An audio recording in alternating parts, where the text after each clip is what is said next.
खानदानी मंसूबा बंदी फ़कत औरत का काम नहीं, मर्दों को भी तिब्बी तौर पर इसकी तरफ माइल होना चाहिए। सिंध असेंबली की खातून रुकन करारदाद ले आई हैं और मंगल को प्राइवेट मेंबर्स डे पर MQM की खातून रुकन राना अंसर की आबादी को कंट्रोल करने के लिए इक़दामात से मुतालिक करारदाद मंजूर कर ली गई। राना अंसर ने कहा कि आगाही मुहिम बहुत ज़रूरी है ताकि आबादी के लिए मंसूबा बंदी कर सके। राना अंसार इनका नाम है। करारदाद के हवाले से आपको बता रहे हैं कि निसाब में भी इस हवाले से आगाही के लिए मज़ामीन शामिल किए जा सकते हैं, ये एक सजेशन थी। और करारदाद में ये तजवीज़ भी पेश की गई है कि बच्चों की तादाद में इजाफा रोकने के लिए ख़वातीन के साथ साथ मर्दों को भी तिब्बी तरीक़े अपनाने चाहिए। मुस्लिम लीग फंक्शन की रुकन नुसरत सहर अब्बासी ने इस्तफसार किया कि औरतों को ऑपरेशन का कहा जाता है, मर्दों को क्यों नहीं। और उन्होंने कहा कि ख़ानदानी मनसूबा बंदी के तरीक़े अपनाने से औरत को संगीन तिब्बी मसाइल लाहक हो जाते हैं और इस तरफ मर्दों को भी तवज्जो देनी चाहिए, इनको तवज्जो दिलाने की भी ज़रूरत है। करारदाद की हिमायत में खिताब करते हुए सूबाई वज़ीर सेहत डॉक्टर अज़रा फजल पेचोहो का कहना था कि खानदान और मनसूबा बंदी के लिए औरत और मर्द दोनों अपनी जिम्मेदारियां निभाएं। असल में मसला इशू एट हैंड ये है कि यहाँ पर जब भी हम खानदानी मनसूबा बंदी या इसके परमानेंट सोल्यूशन की बात करते हैं, टेम्परेरी ब्रेक की हम बात नहीं कर रहे, इसमें औरत को ही किसी प्रोसेस के थ्रू गुजरना पड़ता है। She has to undergo some surgery और सम अदर प्रोसेस।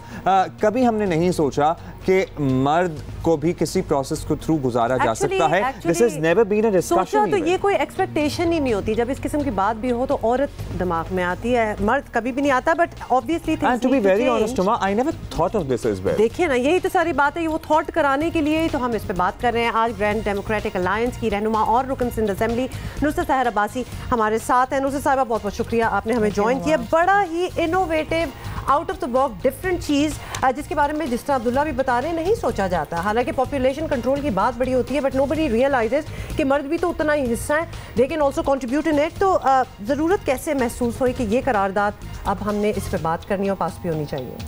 बहुत शुक्रिया उमा। देखिए, करारदाद आ गई, वो इसलिए भी आई क्योंकि ये इशू चीफ जस्टिस साहब ने इसको थोड़ा सा हाईलाइट किया।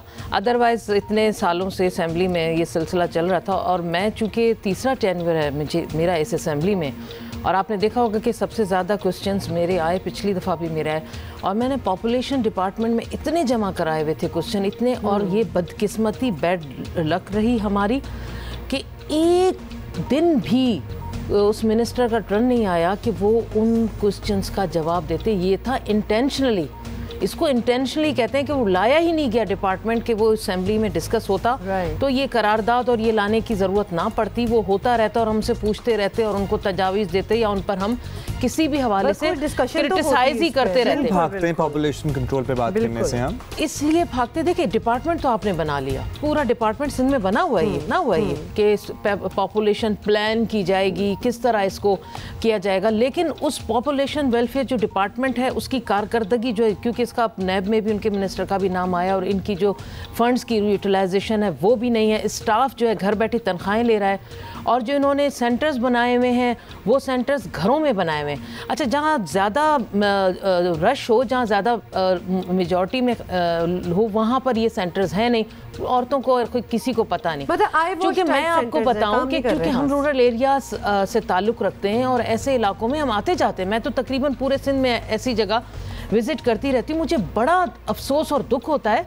आपको पता है, जो मैंने ये बात कही थी कि ऑपरेशन के लिए ख़वातीन को भेज दिया जाता है, इसलिए इसमें ना मर्द जो है उसको ज़बरदस्ती भेजते हैं, जाओ जाओ ऑपरेशन कराओ, बच्चे पैदा कर लिए अच्छे खासे जो भी है, क्योंकि उसके बाद जो ऑपरेशन होता है वो उसके बाद कुछ अमाउंट दिया जाता है, वो खातून के लिए दिया जाता है कि आप जाकर इसके बाद अपनी दवाइयाँ लीजिए, खाना पीना खाइए, और ये इंसेंटिव होता है ये, हाँ जी बिल्कुल। लेकिन आपको पता है वो एक लालच होती है, वो मर्द उसके पीछे एक लालच होती है और वो पैसा उससे छीन लेता है सरकार की तरफ से इंसेंटिव। जी बिल्कुल, उनकी तरफ से। तो ये चीज़ें हैं जिसकी वजह से उनको भेजा जाता है, जाओ जाओ ऑपरेशन कराओ, उसमें पैसे मिलेंगे, और वो पैसे उनसे छीन लिए जाते हैं। तो वाई वुमेन, मैंने यही चीज़ हुआ कि औरत ही क्यों, औरत क्या पैदा करने वाली मशीन है, और एक औरत जब एक बच्चा पैदा करती है, सारी माएँ इस चीज़ को समझ रही हैं और डॉक्टर्स भी इस चीज़ को समझ रही होंगी कि जब एक औरत एक बच्चा पैदा करती है, वो उन 9 मंथ्स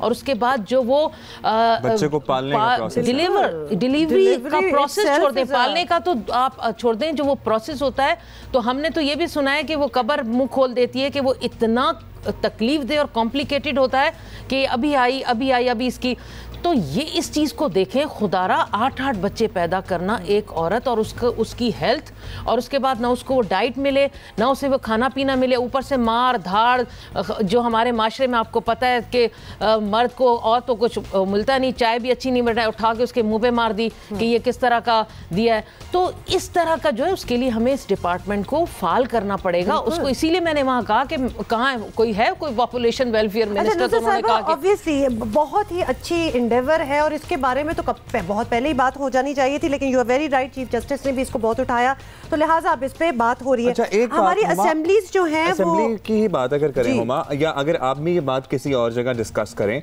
या अगर आपने भी असेंबली में करारदाद मंजूर की, तो मर्दा का रिएक्शन जानने में आई एम वेरी इंटरेस्टेड। क्या रिएक्शन था आपके कॉलीग्स का, क्या रिएक्शन? एक तो आपने देखा कि जब मैंने कहा तो उन्होंने उनके कैमरे ने दिखा दिया कि उन्होंने हंसना शुरू कर दिया, ठीक एक चीज़।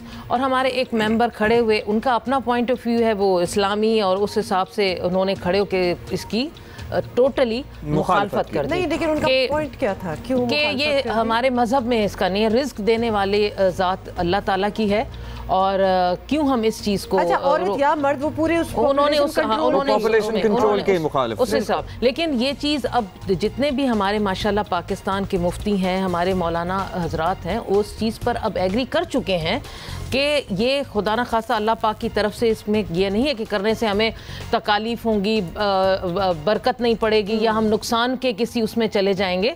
ये तो एक हमारे माशरे के हवाले से भी है, सोसाइटी में है, हमारे पास इतने सोर्सेज नहीं हैं।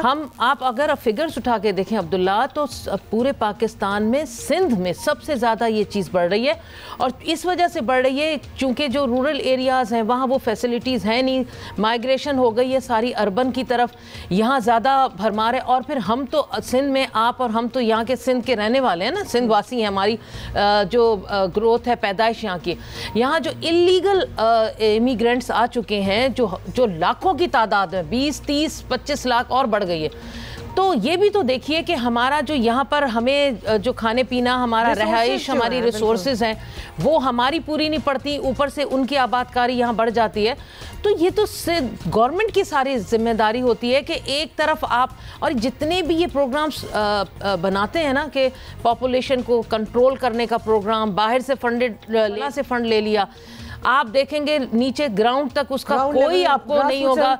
2020 तक इन्होंने कोई एग्रीमेंट्स किए होंगे, जो MGDs और वो होते, उस पे भी हम बहुत पीछे हैं। अच्छा, तो ये सारी बिल्कुल देयर इज नो डाउट कि पॉपुलेशन इमरजेंसी तो है, हर हवाले से हमको ये सामने नजर आ रहा है, लेकिन अब करना क्या है? करारदाद तो पेश कर दी, लेकिन आपको अपनी असेंबली में ही पता चल गया होगा कि कितनी आगाही की ज़रूरत है।